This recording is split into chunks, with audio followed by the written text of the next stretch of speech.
Hi everyone, welcome to my channel. It's that time. It's tarot time with Cindy, my friends. It is going to be a general collective message because it is general and it is for the collective. And you know what, may or may not resonate. If it does resonate, I am glad we're able to connect. If it does not, hopefully the next time. So I'm going to get started with, I've already pulled out one card. I wanted to see what the overall energy of y'all are. It's the RAR in the fairy deck. So this is having like wild, pure potential. And you could either let this potential totally take you away and be in control of you, or you can harness this potential. And it's almost like, I want to say it's like imagining that you find yourself sitting on, a wild stallion. And it's not just to let this stallion like take off, because it'll do all of its energy in like the first hour and then that's it. Or even maybe not a stallion, because there might be some requirement of trying to tame it at the same time. So let's just say it's like a thoroughbred horse that's been, unfortunately, in the paddock for a few days and has a ton of energy. But you want to go on like, an all-day ride with the horse. So you've got all the potential behind you to do that, but you have to be able to control the energy and manage it for yourself as well. So we're going to get started knowing that y'all are in the RAR. I'm going to see who you really are. I'm going to look at you carefully today in this spread. We're going to start with the Shadows of the Middle Ages, and then we're going to get into the Tarot. I've got the Book of Shadows Tarot Volume 1. I'll see who you are, and we'll kind of get an idea about how people perceive you as well. Who the collective is really... you are the Fox. So you could be up to something. Let's say you're up to something. You could be strategizing and planning at this time as well. Cunning. Being very cunning at this time. How do most people perceive you? On that horse, check it out. The Dark Rider. Moody? Moody? Most people perceive you as moody. There could be some deeper feelings here that people feel are affecting you in some way. These deeper feelings could be associated with your past. Something from your past perhaps has got you even in a very strategic energy. You could even be quite downright foxy though. Like you could be really sexy right now. Maybe you're having a glow up, or you're looking after yourself. Maybe you just went to the salon, the barber shop. I don't know. What most people misunderstand about you. Clouds. Clouds. The clouds in your life or the storms around you. Now, that's really interesting, because people have this perception that things that have gone on in your past perhaps have some control over your feelings and your moods, or maybe someone from your past. Like it could be something like that. And there's clouds around you, or there's the potential for, I don't know, say like misfortune, or you at least, maybe that's a possibility here. Maybe it's not so much your past that people are perceiving here. It could even be something like, because this is what they're misunderstanding. Maybe there's some type of trouble around you now, or you feel like there could be some type of trouble in the future. So you are trying to be pretty slick, pretty cunning. How does this affect your overall image? The turtle. Interesting. It's almost like staying in the den.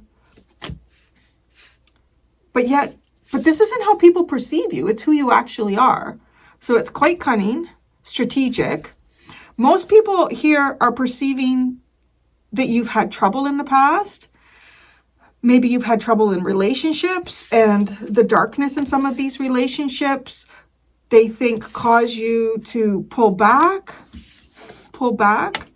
stay in your shell. I think you're working on a plan though. What's your hidden agenda at this time? The Mill. So your hidden agenda this time is rewards for your hard work. You could be working on something secretively here. You're waiting for the rewards of that to come in. There could be there could even be some type of wealth or status that you've been working towards, and you're trying to protect that or receive the the rewards of it, of the hard work that went into something here. What should your next move be? Compass. Interesting. Your next move should be the compass. It's giving me a north-south node energy there.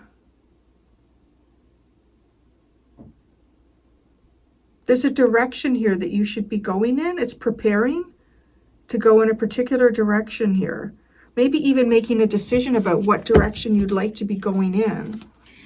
You have, oh, it's very interesting. You have the spider at the bottom. This card, it really intrigues me because it talks about how, you know, like a spider is a predator, and the spider weaves its web and it brings prey into its nets, its webbing, into its area. But it's also kind of to remember that there are also bigger spiders out there, and sometimes they're also hunting you while you're hunting something else. I don't know, have you ever seen that too in like a wildlife documentary where there'll be like a fox? A fox, who you are. Okay, you're not at the highest end of the food chain here either, in whatever area of your life this is about. You're pretty good. And actually, if you're paying attention, you can probably score more successfully than maybe even some of the bigger predators in the environment or in the world around you. But you've got to be cunning to do this. Because right where I was going to go with that is you could see a fox really focused on tracking a hare or something. And so blinders on so strongly here that that's all the fox sees, but not realizing that there's a bear or there's a wolf behind that's also tracking the fox. So because, right, it makes sense because that's who you are. This is a very cunning energy. A bit of a trickster even.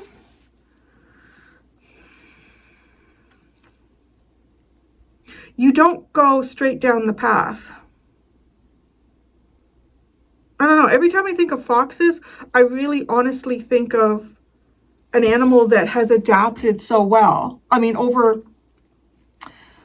really honestly, over centuries, Europeans, particularly the British, would do like fox hunting. So, right, the fox is outrunning people on horses and packs of dogs, like being able to, not all the time, often, get away, steal chickens from farms, but farms that have been introduced into its land. Yeah, you're pretty slick. You're pretty slick. Where's the book? Let's just look at the compass. This is what your next move should be, so let's be clear on it. The compass card represents direction, guidance, and navigation. It signifies a need for clarity in finding your true path in life. This card suggests the importance of making conscious choices, setting goals, and staying focused on your desired direction. It encourages trusting your inner compass, seeking guidance from mentors or trusted sources, and embracing a sense of purpose and direction in your journey. Take a look at adjacent cards. They can give you an idea of your direction and destination. Oh, I don't know. Well, I want to say it's like a reward for hard work. That's what your soul's hidden agenda, your subconsciousness possibly even has a hidden agenda here to receive the spoils of your labors, right? The mill. The mill card represents productivity, hard work, and the cycle of life. It signifies a period of steady progress, consistent effort in the unfolding of natural processes. This card suggests that success and fulfillment can be achieved through diligence and perseverance. It encourages embracing the routine, finding satisfaction in the process rather than just the outcome, and recognizing the value of sustained effort in reaching your goals. The symbol of the mill is associated with the notion of a fair destiny that guides a person through all trials, leading them back to their true self, pure and elevated. Wow. Oh, that's cool. Yeah, I like that. So let's see a little bit more here. The perception of you is quite interesting. You might even be, particularly with this card, like your image, it is somebody who's like very steadfast, one foot in front of the other. I heard you, Larry. You're coming in to say your quick hi? We put the bird feeders out a couple days ago. The chipmunks have come in, but not the birds yet. But that's still entertaining, isn't it? Yeah, it's still entertaining. Okay, a quick hi? You can't lay on the cards. I'm about to clarify them all. You happy about the bird feeders? The chipmunks are teasing you. They do not come into your playpen, do they? But they're smart. It's like they can tell the chicken wire between Larry and them that he ain't coming through that. They know, don't they? Jojo, no, we can't lay down here, baby. I do love you. But I need the table at this time. There we go. Mwah. Okay. Larry needs to come in and do like a reconnect. Because he's been out. When have you been out since? 5:30 this morning? We've been out since 5:30 this morning. He came in for a quick bite to eat. What is it now? It's 10. Yeah, you probably need a nap, huh? You tired? Yeah, you're falling asleep in my arms, I think. Oh no, you're a good boy.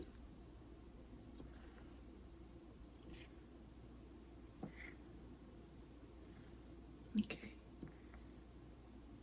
I gotta put you down, okay, baby? I love you. Yeah. Welcome back inside. Maybe next time the chipmunk will come in. I hope not.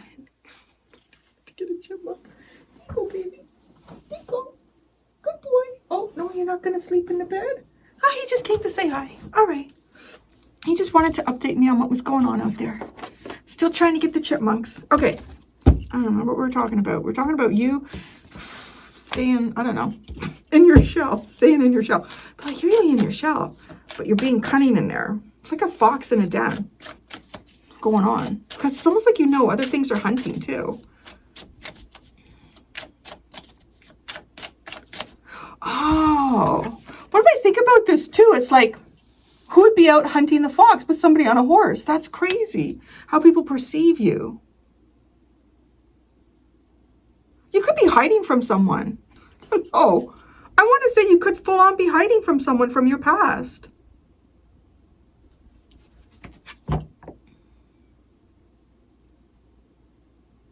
The clouds are what people misunderstand. There's a storm that hasn't finished passing.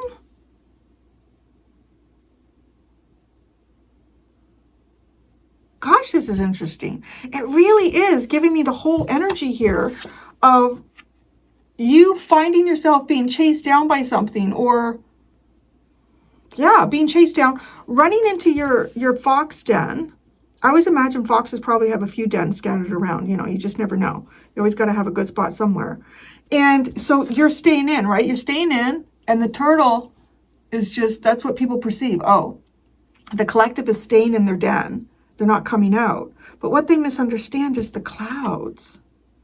It's not even just so this, people perceive, I think that this is more, it almost feels like the energy that hunts you, which is weird, isn't it? But now there's possibly a storm that's coming in.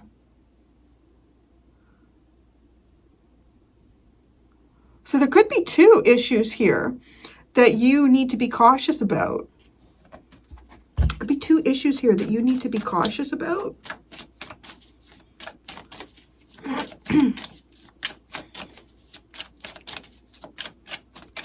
You're the fox. You were the Four of Cups. It's almost like you're missing opportunities, though. Or there's something going on around you that is stopping you from doing what you want to do. It's really curious. Something going on. You are the Four of Cups. The fox. The collective is the fox. The Four of Cups. The Lovers.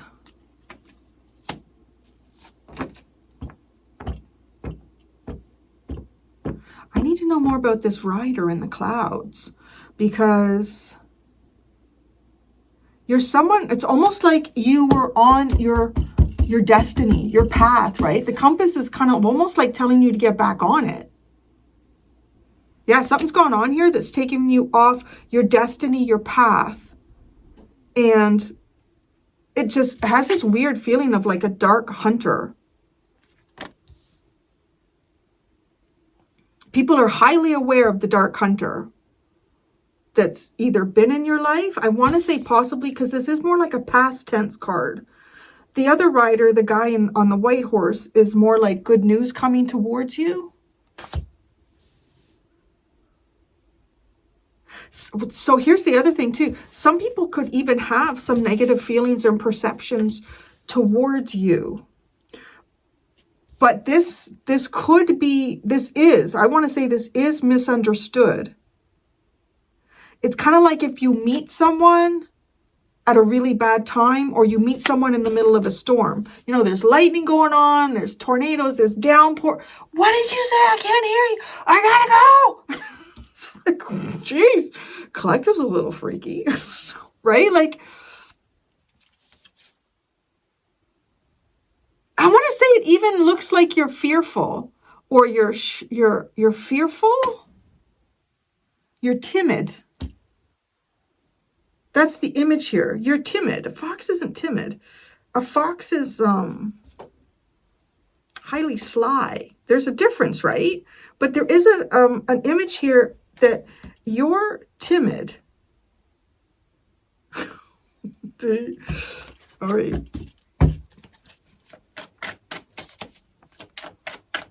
So the rider, how people perceive you. The Four of Earth. That's interesting. Closed off. People perceive you as closed off. Closed off and dark and moody. Okay. It's reminding me of, what is that movie with Alex Baldwin and Anthony Hopkins? Into the Wild or something like that? And what was one of the lines? I can't remember. Was, how do you like your coffee? I like my coffee like my women, dark and moody. Or no, dark and, yeah. It's like that. I don't know. Dark and moody. You're perceived as dark and moody and closed off. But people misunderstand the storm. The clouds? Actually, it was not a storm. It's the clouds. What are people misunderstanding about these clouds? A storm raging around you. Or there has been, or the Hanged Man. Gosh, right? Like that's, it's not really like, the difference between the Hanged Man and the Hermit to me, which is, this is more like being perceived as the Hermit, okay? And that's more like of an internal observation and exploration, whereas the Hanged Man is doing a little bit of self-sacrifice here to kind of like observe the world around you and look at everything that's going on around you. And you see a storm, or you've seen the potential for some type of trouble or catastrophe. So let's say you met some people here, or you met somebody, and you kind of came off. Now, I want to say, now this is looking like, look at her looking at the clouds. Oh, there's a storm coming. There's a storm coming. I got to go. It's just like that, right? Like, I got to go. Got to go now. Bye. Okay. All right. Okay. And then, right? But it's almost like, what the hell's going on with them? Nobody, I don't know. So maybe nobody else is seeing the storm, or you have a strong perception of things going on around you, or I want to say it's almost too like seeing something start to play out. It's like, oh, I've seen this before. I know exactly where this goes. So then you're kind of like, right, there's this image here of you being, I don't know what it is. It's like kind of timid and withdrawn, shy. But because too, it's taken you off, you're getting onto your path here. I think you missed something. You missed an opportunity, or you've been missing opportunities because of some sort of trouble going on around you. Now, how does this affect your image, the turtle? Slow, timid, Michelle. How does this affect your image, turtle? I don't know about that. That's odd. The Ace of Cups. The Ace of Cups.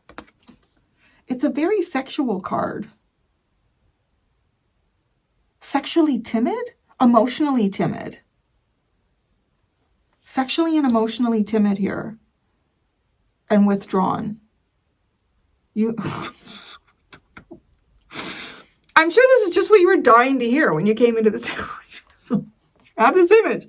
There's this image that you're both sexually and emotionally timid and withdrawn and shy. But you're the fox. You're the fox, so I don't know. Yeah, okay. But your hidden agenda here is the mill. Slow and steady. Same pace. But, right, it's maintaining this energy. It's almost too, I want to say, recognizing maybe when there's certain periods of time here where you get energy in just all its potential form, like you could do anything with it. What do you want to do with it? And it could be like an opportunity. It could be like hitting life on a particular wave and riding that wave as long as you can, as opposed to, you know, riding it as quickly or as perfectly. It's like, no, I'm just going to stay. I'm going to ride that wave as long as I can. I'm going to take this energy as long as I can to the proper reward here. The mill. The Five of Wands. Oh. Oh, shit. It's like a whole bunch of cards on the floor. Anyways, we'll pick those up in a minute. Look at how he's grabbing, look how he's grabbing the lightning. How he's grabbing the lightning. I don't know. Everything might be different again, the sound and the picture. So I had to stop using my video camera, which I started using again because the iPhone that I bought specifically for recording videos, it just got all fucked up and it wouldn't work properly. So now the video cameras just stopped working. It won't come on. I don't know why. But now that the iPhone is working.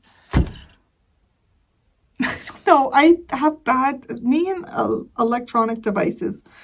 I don't know. So anyways, I'm sorry if I feel like I'm all over because it used to be over here, but now the camera's more over here. So look at how he's grabbing the lightning bolt, right? The clouds, the storm. And the interesting thing, it's called the circle, the hanged man in this deck, and he's around Stonehenge. So I kind of want to say that it almost feels like there's some type of ancient knowing or power that you're harnessing. Ancient knowing or power that you're harnessing. And when there's a storm, you're not even one to actually hide. Although that's the perception. You're actually, as the fox would, how do I harness the power of this? It's like, what's his name? Alexander Graham Bell. Was he the one? The key? The kite in the air? Was that him? All right. Yeah, I don't know. It's a long time now. I think so. No. Or he invented the I can't remember. Anyways, the dude who put the kite in the air during the storm, right? But put the key on the string so it would capture the electricity. Harnessing it. Harnessing the power of space. Of storms. But it is space. It's interesting, right? Because the lightning is the final step that the earth takes to alchemize and transform the radioactive energy that comes from the sun. I can't remember all the steps. I remember the first and the last. The first step is what we see as the aurora borealis. And that's like it moving across all of that electromagnetic energy or radiation moving across the hemisphere of the earth. And it gets sent to the poles for the most part. That's why you see it there, right? The aurora borealis. And then the last step in that process is like lightning, right? It takes that energy but it often it puts nitrogen and other really beneficial things. It's harnessing. It's benefiting from the storm. That's what people don't understand. You're benefiting from the storm. That's your goal here, is to actually benefit from this storm. And then I got a whack of cards here. I'm going to put them back. Okay.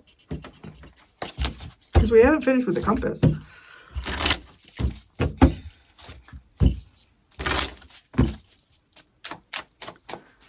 Okay, your next move is this compass, right? I want to say it's almost like getting back on your path. Something took you off your path, but now you're going to benefit from the storm.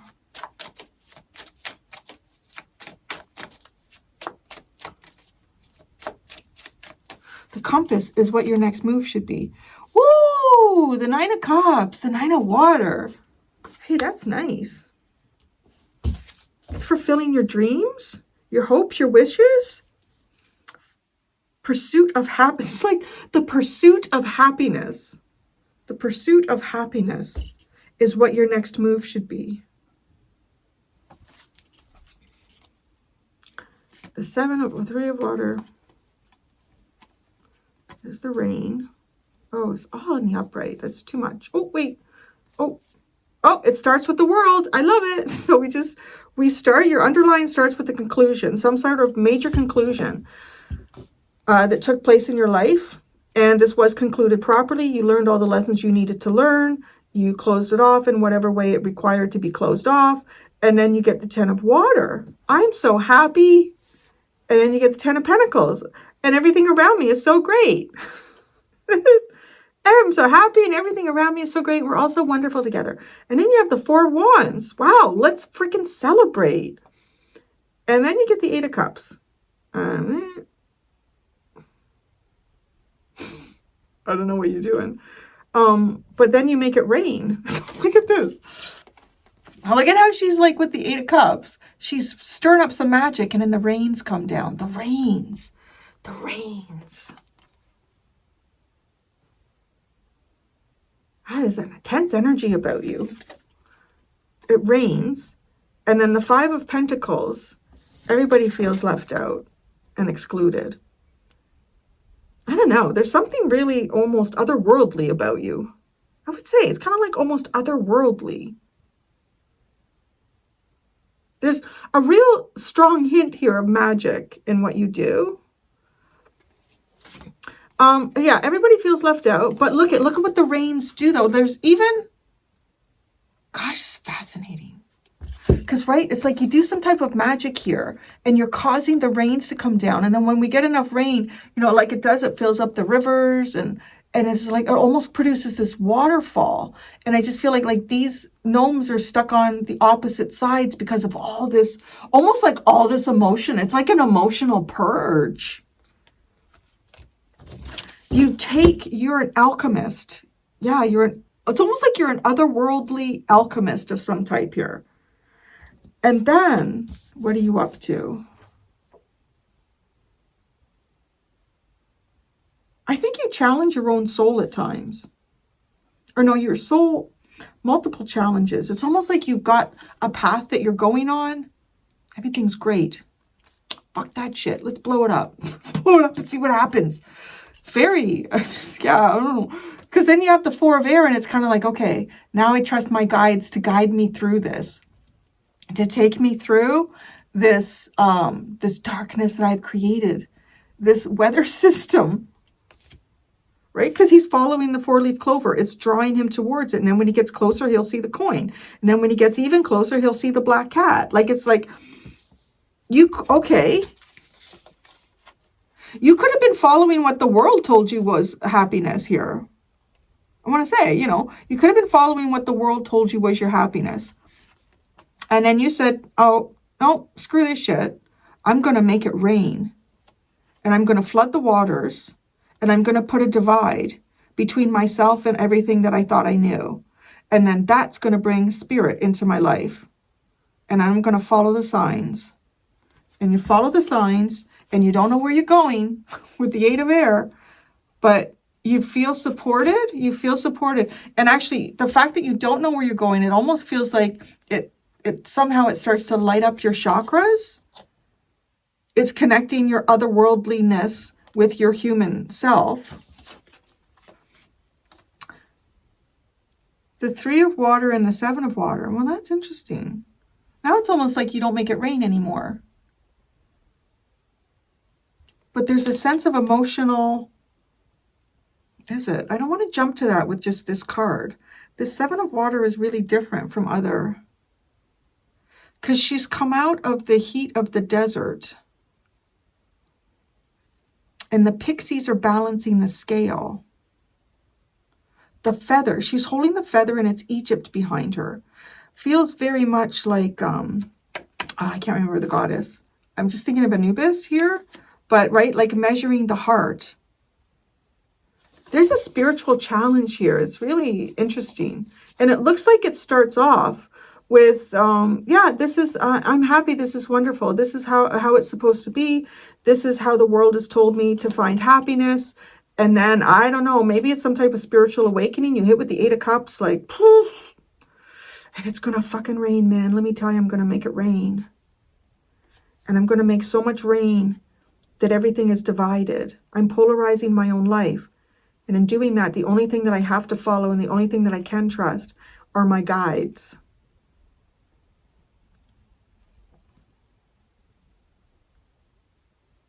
And then I want to say it's almost like stepping up to the gate here. Stepping up to the gate to heaven, stepping up to the gate to a portal, a new beginning. And this is like having your heart measured here. Is it balanced? Did you properly alchemize? Yeah, you're an otherworldly alchemist. Like, that's really interesting. Okay. I'm going to go do the extended for those of you that are interested in that. I'm going to ask what you really need to know about yourself and what is your truest path at this time. Thank you so much, everybody. Until next time, be gentle with yourselves. Bye.